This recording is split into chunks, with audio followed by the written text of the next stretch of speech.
Parting Gifts is a David Fury episode, his second in the series after the dark and humorless Lonely Heart. After the painful emotional note of Doyle's departure in the previous episode, Parting Gifts feels like a sliver of light, and a major step towards the show finding its ultimate identity. I get visions. We do things a certain way. This world is not real.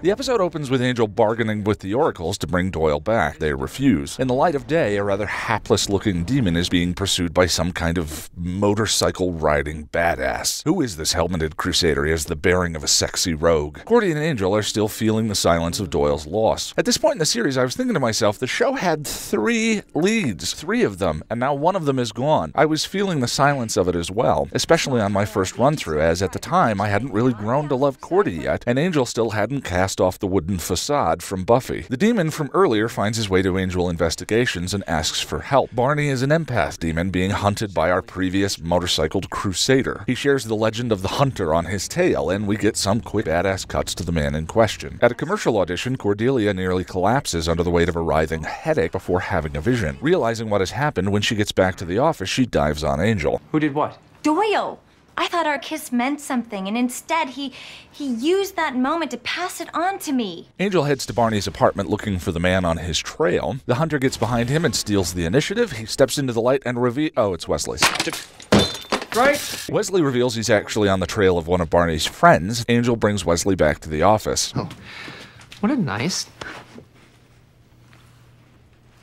Wesley explains he's now a rogue demon hunter. What's a rogue demon? With his Watcher background, he pins down the demon in question, and Angel, as a part of his grief over Doyle, proclaims that he now works alone. As he goes after the demon chasing Barney, Cordy tries to sketch out the demon from her vision and explains to Barney she inherited Doyle's visions. Barney turns on her. Cordy wakes up at an auction for exotic demon items and finds her eyes are now on the block. After a bidding war, Cordy's eyes are won by a lawyer from Wolfram and Hart. As her eyes are about to be extracted, in come Wesley and Angel. Wesley frees Cordy, kills Barney, and Angel makes eggs. This is definitely my favorite episode of Angel so far, and is a huge step towards becoming Angel the show that I really love. Though I have a few quibbles. I have to admit, I find the ambiguity behind how exactly the visions work a little annoying. Doyle was imparted the visions by the powers, presumably without him having to make out with one of them. Passing them through Cordy via kiss makes for some great comedy in this episode, but it's never explained why she can't pass them on to anyone else the same way. And yet, mild spoiler for later in the series, the visions are shown again later in the show to pass by kiss. But then we see in the auction near the end of the episode that the visions can be forcibly removed by taking her eyes out. Sure, we can headcanon up some justification for it, but it ultimately feels a bit like the visions just work in the way that's convenient for the writers. I think the Deus Ex Machinas that drive a lot of Angel's lore end up working together to make some pretty interesting philosophical points, and we'll get into that, but some of the details feel sloppy at times, which is frustrating because when the writing is good, it's really, really good, as with the scene in which Barney uses his empathic abilities to attack Cordeilla.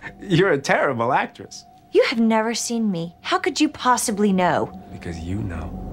While at the same time providing her a wonderfully effective bit of character development. The scene both reveals to us a depth and insecurity in Cordy we haven't had many glimpses of, as well as sets up her willingness to carry the visions. To some degree, it echoes the same beat from Room with a View, but to me feels much more chilly and effective, devoid of Room's camp. And Cordy, as a carrier for the noble visions, is a wonderful setup, as she is perhaps the one person less suited for such a noble mission at this point in the show than Doyle was. Speaking of, I realized that Doyle was a treasure for many people, but I think Wesley was such a smart addition to the cast. There are a number of ways that the show could have gone wrong after Doyle's departure, including if the writers had tried to move the show along with just Cordy and Angel, or if a new character had come along we, the audience, had never met before, obviously earmarked to be the third, after we were still grieving Doyle's death, bringing on inevitable comparisons. But Wesley already has a history with these characters and feels right at home. Angel's dismissive annoyance is clearly justified by the Faith debacle in Buffy Season 3, and Cordy's kissing him to try and get rid of the visions evokes their brief train wreck of a kiss in the library.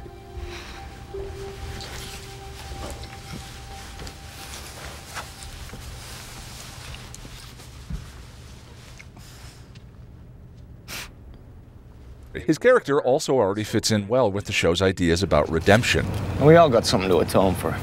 This is all my fault. I'm a fraud. The council was right to sack me. I had two slayers in my care. One turned evil and now vegetates in a coma. The other's a renegade.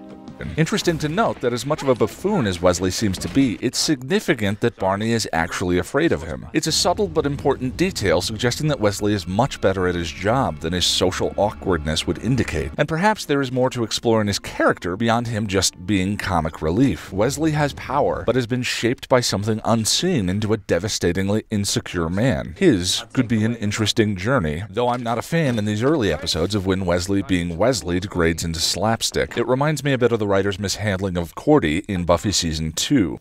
I invited him in my car once.